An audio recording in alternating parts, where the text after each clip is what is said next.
Hello and welcome back with another The Orville episode review. Today we're going to talk about the episode Pria, the 5th episode of The Orville. To be perfectly honest with you, I've never really been a big fan of Charlize Theron. I sort of remember her from the movie Mighty Joe, but that was like 20 years ago and I didn't really follow the career of the actress. So for me she felt like a normal guest character. This episode felt more like an original Orville story. Obviously there had so many Star Trek elements in it, like the dark matter storm that actually reminded me of one of the TNG episodes when they trapped into this region of space and they had subspace vehicles around the ship, and Captain Picard had to actually maneuver the ship out from this region of space. Not to mention Gordon tries to teach Isaac about humor, and actually that reminded me of that episode from TNG when Data actually went to the holodeck and he was trying to be funny and trying to learn from the great comedians. Eventually that part really tied into this story and it gave a familiar feel of the episode as well.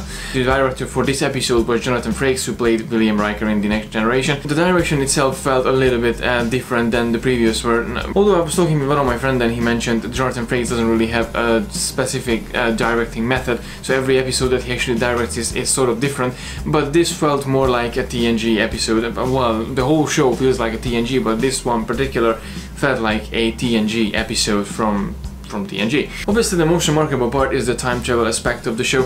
Charlize Theron actually plays a villain, let's say. She wasn't really a villainy character, she was more of a businesswoman who was nicer a bit. Obviously Charlize Theron character ignites another part in this story, Kelly and Ed's basically relationship, ex-relationship, past relationship.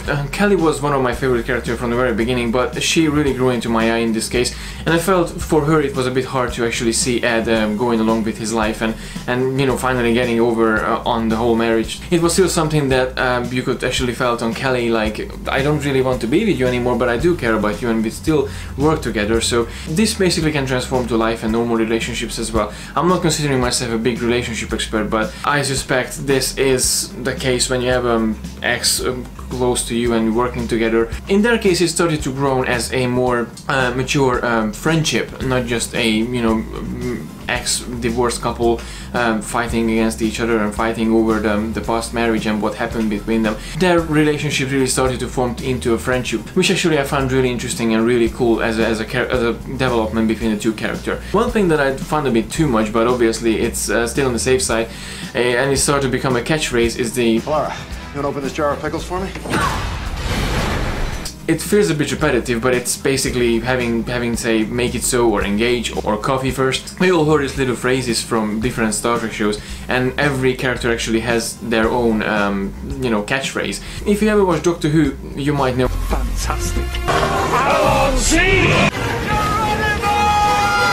These are all catchphrases that actually all the doctors use. If there's gonna be the catchphrase for Ed Mercer, then well, there's gonna be the catchphrase for Ed Mercer. I had to talk about the music because that was something brilliant. It really gave back a lot of classic sci-fi, and John Debney is one of my favorite composers. He used to compose music for Sequence DSV. It's an old sci-fi series, if you heard about it.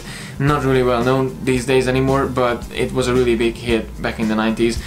Obviously we touched on time travel, but we have to talk about this a little bit more because first of all the singularity that the Orville went through, that actually reminded me of Interstellar, because I'm pretty sure you also in the movie there was this big bubble actually that was a distortion in space, and obviously it wasn't just a two-dimensional, it was a three-dimensional space distortion, and obviously when they went through this singularity, this wormhole, it felt like they're traveling with the Traveler from The Next Generation, from the episode where no one has gone before. So visually it was really interesting, and obviously the other side we saw a ship, and obviously the captain or the merchant from the other ship a little bit reminded me of those bots from the Matrix movie. So the episode itself was really fantastic. I really liked the fact that Gordon and Isaac had this little practical joke on each other, although it was a bit too much when actually Gordon lost his leg.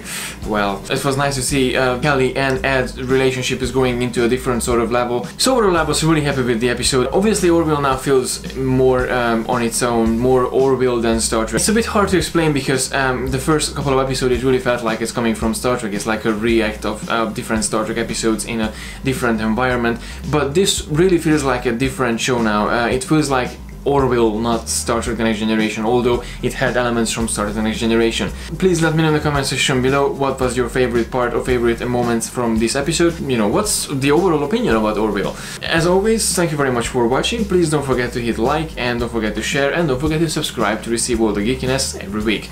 And until next time, live long and prosper.